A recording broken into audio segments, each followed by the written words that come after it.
A história frequentemente retrata Hitler como um líder incansável e gênio estratégico. As fontes, no entanto, revelam uma realidade diferente. Hitler era, na verdade, um diletante que se apoiava em um grupo de colaboradores cuidadosamente selecionados para concretizar suas ambições. Longe da figura workaholic propagada, Hitler delegava responsabilidades e se refugiava em seus sonhos de grandeza, deixando a administração do Reich nas mãos de seus cúmplices. Essa rede de poder era complexa e hierárquica.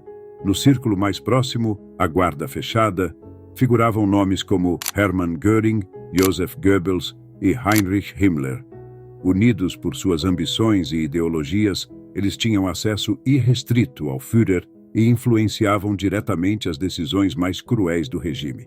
Em um segundo círculo, encontramos figuras ambiciosas como Albert Speer, um jovem arquiteto seduzido pela megalomania de Hitler e que se tornou peça-chave na máquina de guerra nazista. No círculo mais externo, atuavam os artistas no chão, os executores implacáveis como Rudolf Heuss, comandante de Auschwitz, e Josef Mengele, o médico que personificava a crueldade nazista em seus experimentos desumanos. A dinâmica entre Hitler e seus colaboradores era marcada por rivalidades e constante busca por aprovação. O Führer, astuto e manipulador, incentivava essa competição, criando um ambiente tóxico onde a lealdade era medida pela crueldade e pela eficiência em realizar seus desejos. Das ruínas da guerra ao berço do mal, a sedução do nazismo. As raízes dessa teia de terror remontam aos anos 20, em uma Alemanha humilhada e devastada pela Primeira Guerra Mundial. Nesse cenário de caos e ressentimento, o Partido Nazista, NSDAP, encontrou terreno fértil para suas ideias extremistas. Hitler, um ex-cabo do exército frustrado e amargurado, emergiu como um orador carismático capaz de canalizar a raiva e o desejo de vingança da população. Hermann Göring, um herói de guerra condecorado, foi um dos primeiros a se juntar a Hitler.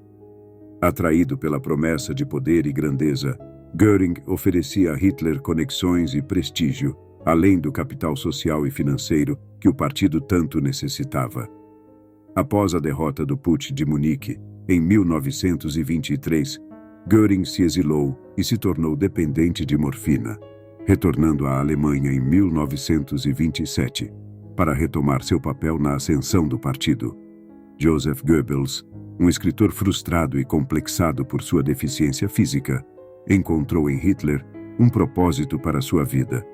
Sua habilidade inata para a propaganda e devoção fanática o transformaram no arquiteto da máquina de comunicação nazista, moldando a opinião pública e disseminando o ódio contra os inimigos do regime. Goebbels utilizou táticas radicais para promover o partido, instigando conflitos com grupos rivais e explorando eventos como o assassinato de Horst Wessel para criar mártires e fortalecer a imagem dos nazistas. Heinrich Himmler, um jovem burguês obcecado pela pureza racial, comandou a SS, a organização paramilitar que se tornaria sinônimo de terror e brutalidade. Himmler via a SS como uma elite racial destinada a impor a supremacia ariana através da violência e do extermínio. A SS, sob a liderança de Himmler, se tornaria responsável pelas políticas mais extremas do regime, incluindo a criação dos campos de concentração e a execução da solução final. A sombra da tirania se espalha. A nomeação de Hitler como chanceler em 1933 marcou o início da implementação de suas políticas totalitárias. Seus cúmplices, sedentos por poder e reconhecimento, se dedicaram a consolidar o domínio nazista, cada um à sua maneira. Göring, impulsionado por sua ambição desmedida, acumulou cargos e títulos, impondo a ditadura com mão de ferro. Ele foi o responsável pela criação da Gestapo, a temida polícia secreta do regime, e pela inauguração do primeiro campo de concentração em Dachau. Goebbels, no comando do Ministério da Propaganda, exercia controle absoluto sobre a cultura e a comunicação. Ele censurava, manipulava e distorcia informações, utilizando todos os meios disponíveis para garantir a dominação nazista sobre a mente do povo alemão. Goebbels orquestrou eventos de propaganda grandiosos, explorando a figura de Hitler como um messias e demonizando os judeus, preparando o terreno para a perseguição sistemática que se seguiria. Enquanto Göring e Goebbels se consolidavam no poder, Albert Speer ascendia rapidamente na hierarquia nazista. Jovem e ambicioso, Speer era capaz de traduzir os sonhos megalomaníacos de Hitler em projetos arquitetônicos grandiosos. Responsável por obras como a Chancelaria do Reich e a planejada cidade de Germânia, Speer conquistou a total confiança do Führer e se tornou figura central na máquina de guerra nazista.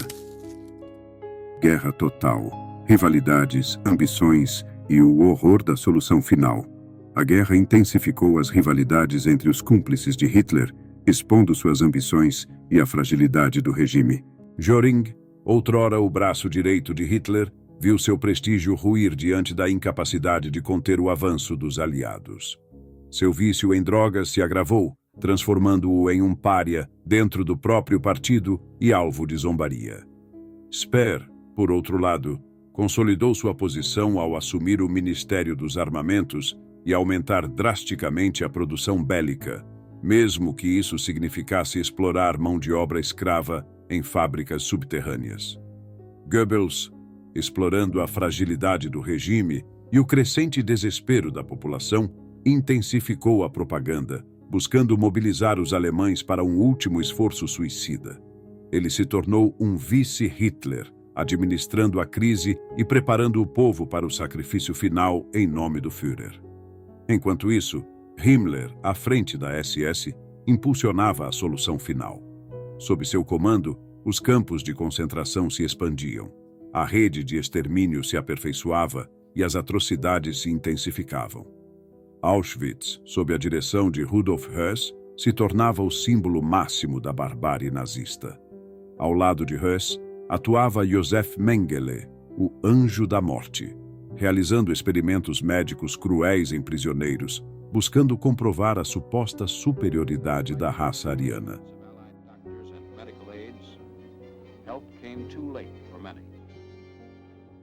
Com a derrota iminente, os cúmplices de Hitler trilharam caminhos distintos em seus momentos finais. Göring, desesperado para escapar da justiça, tentou negociar a rendição com os aliados, mas foi preso e condenado à morte em Nuremberg. Em um ato final de desafio, ele se suicidou na cela, convencido de que a história o absolveria. Goebbels, fanático e cegamente leal a Hitler, optou pelo suicídio em massa com sua família no bunker. Envenenou seus 6 filhos antes de tirar a própria vida, acreditando que não havia futuro para ele e sua família em um mundo sem o nazismo.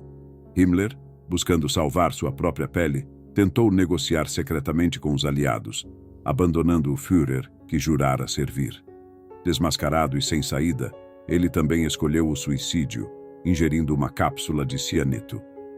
Speer, o arquiteto da máquina de guerra nazista, adotou uma estratégia diferente: negar, minimizar e manipular.